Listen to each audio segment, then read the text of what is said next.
ये सभी संगठन यहाँ बैठे हैं हमारे साथ आज जगाधरी अनाज मंडी के अंदर।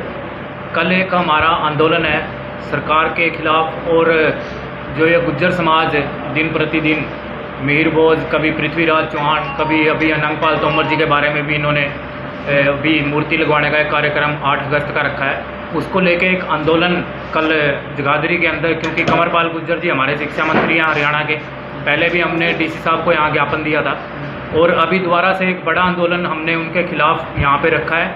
और अकेला ये हम कहें कि बीजेपी के खिलाफ़, ऐसा नहीं है, बीजेपी के खिलाफ़ नहीं है, जो भी इसमें संघर्ष कर रहे हैं, हमारा पूरा राजपूत समाज इसमें संघर्ष कर रहा है, और ये सभी उन नेताओं के खिलाफ़ है जो कि इस पर आवाज़ नहीं उठा पा रहे। हमारा इतिहास चोरी हो रहा है, दिन प्रतिदिन हमारे इतिहास को धूमिल करने का कार्य किया जा रहा है, उसको लेकर ये आंदोलन रखा गया है।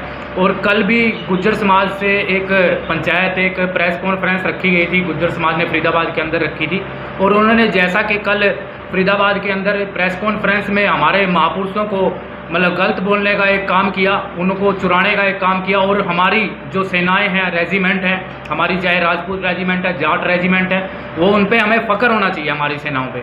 उनके बारे में भी उन्होंने गलत बोला कि ये अंग्रेज़ों के गुलाम रहे हैं, अंग्रेज़ों को बहला फुसला कर इन्होंने ये रेजिमेंटें बनाई थी। तो इस चीज़ को लेके भी ये प्रदर्शन है, ताकि जो भी ये देखे और समझे कि ये जो समाज है ये अभी मरा नहीं है, इन क्षत्राणियों ने अभी बांझ नहीं हुई हमारी क्षत्राणियाँ, हमारा जो दूध है वो अभी भी खून की माफिक दौड़ता है हमारे लोगों में। तो कल ये आंदोलन हम रख रहे हैं, और सभी से अपील करना चाहता हूँ कि कल ज़्यादा से ज़्यादा संख्या में जगाधरी अनाज मंडी के अंदर सुबह 10 बजे पहुँचें। तो आप लोगों के माध्यम से जी आप बाकी आंदोलन किस प्रकार का होगा आपका?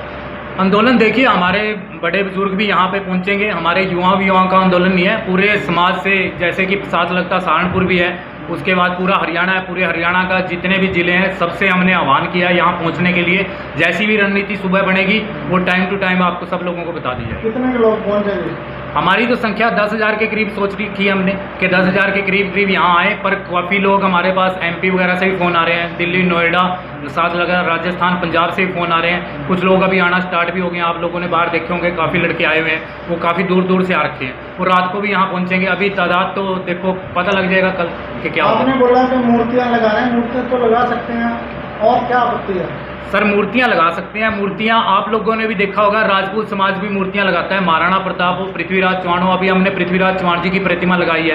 क्षत्रिय जो शब्द है वो सबके लिए यूज होता है, लोकतंत्र का टाइम आ गया। क्षत्रिय किसी टाइम में राजा जो हमारे रामचंद्र जी थे उनके आगे क्षत्रिय शब्द लिखा जाता था।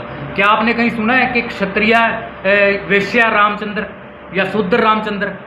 नहीं ना, तो ऐसा नहीं होता। ऐसा क्या है कि क्षत्रिय टाइम से लगी आ रही है। अभी अम्बाड़ा के अंदर एक मूर्ति लगवाई, प्रतिमा लगवाई वहाँ के विधायक साहब ने, तो क्षत्रिय पृथ्वीराज चौहान लिख के उनको संबोधित किया गया। वहाँ पे जो बोर्ड लगा है क्षत्रिय के रूप में लगा है या हिंदू सम्राट के रूप में लगा होता है। लेकिन उत्तराखंड के CM ने सम्राट मिहिर बोझ गुज्जर लिखा हुआ है वहाँ पे, उन्होंने मूर्ति लगाई है। सर उत्तराखंड के CM साहब के पास जब हमने उनसे बातचीत करी तो उनके पास इस चीज़ की रिपोर्ट नहीं थी, क्योंकि मिहिर बोझ जी को कहीं पढ़ाया नहीं गया हमारी हिस्ट्री के अंदर। मैंने पंजाब यूनिवर्सिटी से ज्ञान लिया, वहाँ पे हम गए, दिल्ली यूनिवर्सिटी में गया, पंजाब यूनिवर्सिटी के अंदर भी मैंने लेटर डाला, वहाँ से मैंने ITR मंगाई कि इसको बताया जाए, पर उनके पास खुद ही इसका ज्ञान नहीं है।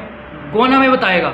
जो चीज़ें, जो इसकी नागौद गद्दी है, नागौद गद्दी के अभी भी इनके वंशज जिंदा हैं, अभी जो वंशज जिंदा है उनके पास सारा प्रूफ है, आप निकालते क्यों नहीं? हमने पहले भी आपके लोगों के माध्यम से यहाँ पे बात रखी थी, DC साहब को ज्ञापन दिया था कि एक कमेटी की थी, ये प्रूफ है बकायदा हमारे पास, ठीक है। तो दिल्ली के अंदर ये कमेटी बनाई गई थी, दिल्ली के अंदर जब ये कमेटी बनाई गई फरवरी के अंदर, अनंगपाल तोमर जी के ऊपर भी गुज्जरों ने अपना दावा ठोका था कि अनंगपाल तोमर गुज्जर थे।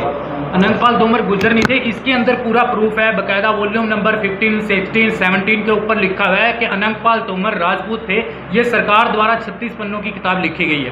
तो गुज्जर समाज का ये कहना है कि जो राजपूत समाज है 1300 के बाद है, उनका है 836 से लेकर 885 या 88 तक है।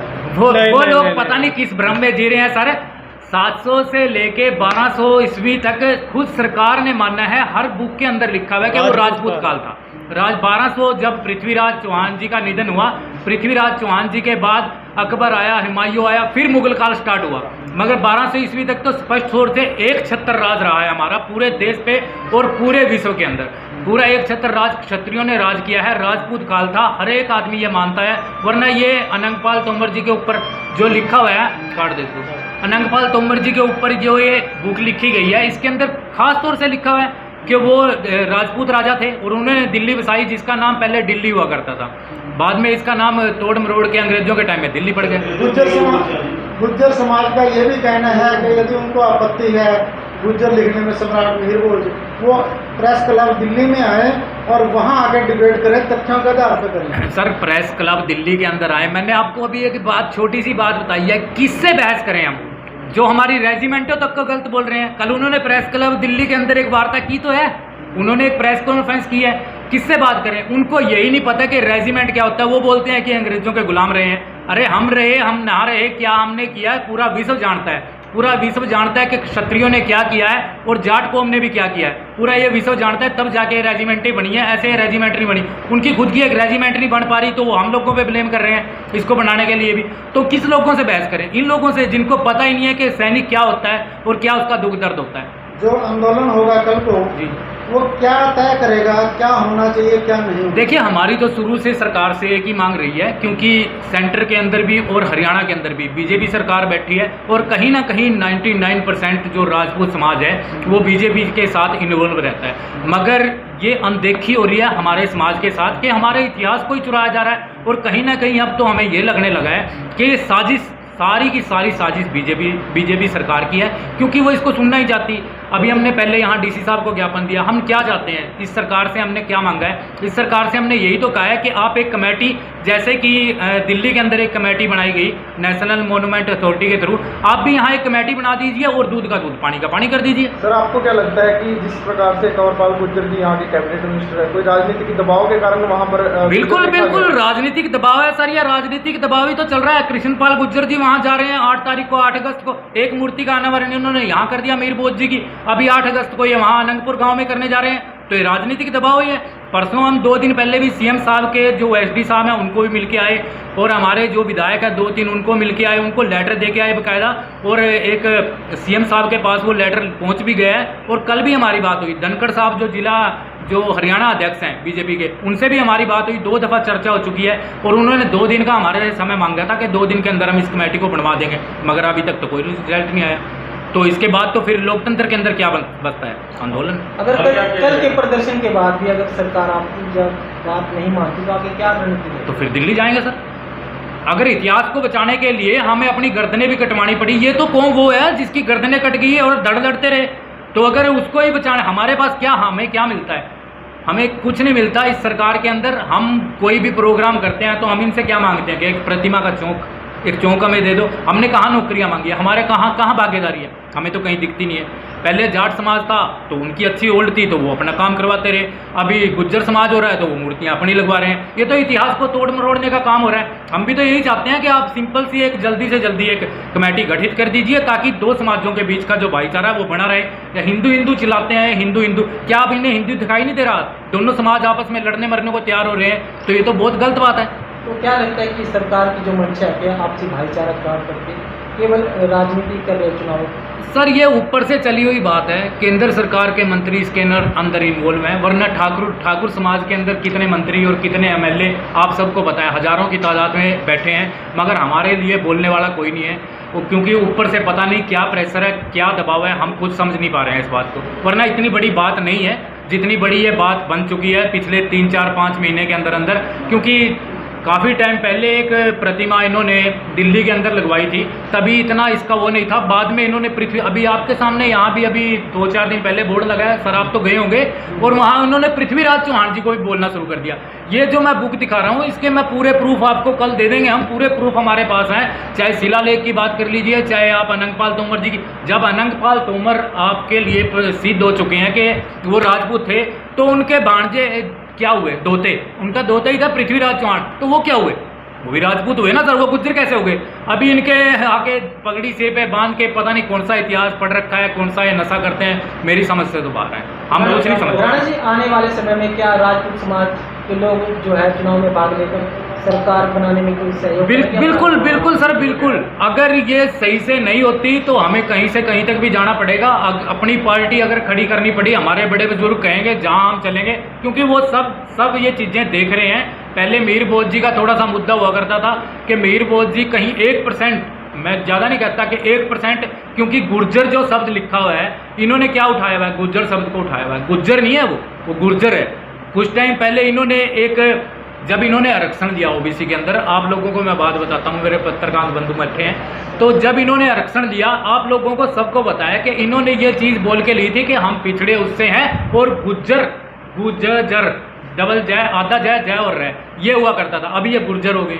इनकी एक गोचर यूनिवर्सिटी बनी हुई है सहारनपुर के अंदर, वो सब आपको पता है। जब गुज्जर समाज से पूछा गया कि गुज्जर एक देश का नाम था, तो उन्होंने बोला कि ये तो गूगल पे तो कोई भी डाल देता है, इन्होंने मनगढ़ंत बनाया हुआ है। क्या सर?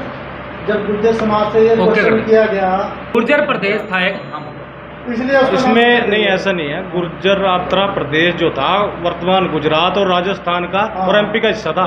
कोई कर्नाटक कश्मीर कश्मीर तक नहीं था वो। गुजरात से लेके हमारा जो राजस्थान पड़ता है, राजस्थान और गुजरात दोनों को मिला के गुजरातरा बनता था, गुजरात। और उसको जीतने वाला जिसने उसको जीता वो गुजरातीपति गुर्जर नरेश कहलाता था। तब उनके नाम के आगे गुर्जर शब्द का जुड़ा। इसके लिए वो कह रहे हैं तो मनगढ़ंत गूगल पे डाल सकते हैं। सर गूगल पे नहीं है, ये तो इतिहास में के अंदर दर्ज है। बहुत सी बुकें हैं उनके अंदर दर्ज है, बहुत से शिलालेख इसके अंदर यूनिवर्सिटी की जो बीए हरियाणा मैं सेकंड ईयर के है, उसमें हिस्ट्री में लिखा हुआ है गुर्जर प्रति। मैं आपको एक छोटी सी चीज बताता हूँ, देखो यहाँ आपको लगता है कि भाजपा सरकार में इतिहास बदला जा रहा है, चाहे वो अपराधी बिल्कुल, चाहे वो मुस्लिम समाज हो, चाहे वो अन्य समाज हो, उनके इतिहास को बदला जा रहा है। इनकी रणनीति यही है जी, मेन मुद्दों से ध्यान भटका के देश को इसमें जाति पाति में धर्मवाद में बांट के अपनी राजनीतिक मंशा पूरी करते रहे, सत्ता का सुख भोगते रहे। लोगों का असली मुद्दों पे, मेन मुद्दों, विकास के मुद्दों पे, काम के मुद्दों पे, अपने डेवलपमेंट के मुद्दों पे, नौकरी के मुद्दे पे ध्यान ही न रहे। मतलब युवाओं को बिजी रख रहे हैं पूरा। बिल्कुल, क्योंकि युवा कोई भी अपनी समाज है, उसके साथ उसका मान सम्मान जुड़ा होता है। जैसे उसके मान सम्मान पे ठेस पहुंचेगी, उसको दर्द होएगा और वो उसकी तरफ भागेगा। मेन मुद्दों से वो मुद्दा दूसरा भटक जाता है। तो इस करके इनकी बहुत सोची समझी साजिश है। अंत में आंदोलन के लिए क्या आह्वान करना चाहें कल को?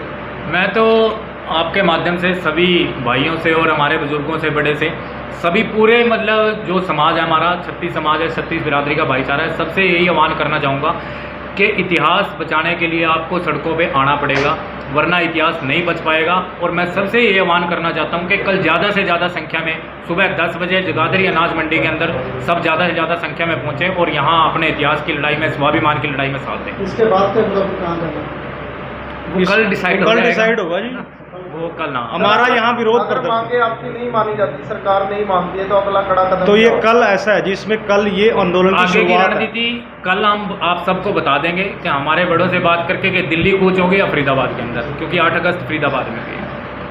ठीक है, थैंक यू।